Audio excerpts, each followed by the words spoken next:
25 থেকে 30 বছর বয়সটা ভীষণ অদ্ভুত। বেশিরভাগ মেয়ে দিদি এই সময়টায় বিয়ের 3-4 বছর সময় চলে।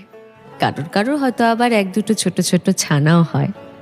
হয়তো তখনও সংসারের মায়ার ধাঁধায় কেউ আটকে পড়েনি। তবু হঠাৎ হঠাৎ করেই আয়নায় চোখ পড়লে সেই কিশোরী বেলার মতন অনেকক্ষণ তাকিয়ে থাকা আর হয়ে ওঠে না।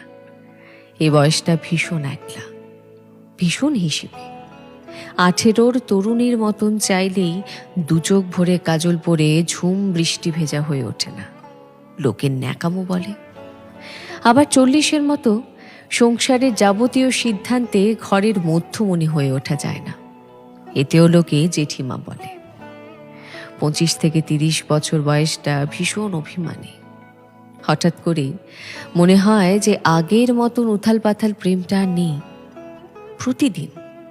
প্রতিদিন নিজেকে একটু একটু করে বদলাতে থাকা।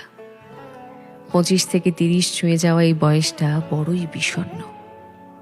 একটা ভীষণ চঞ্চল পাখি খাঁচায় বন্দি হওয়ার অনেক দিন বাদে পালাবার আশা ছেড়ে দিয়ে খাঁচাটাকে ভালোবেসে ফেলার মতন বিষণ্ণ।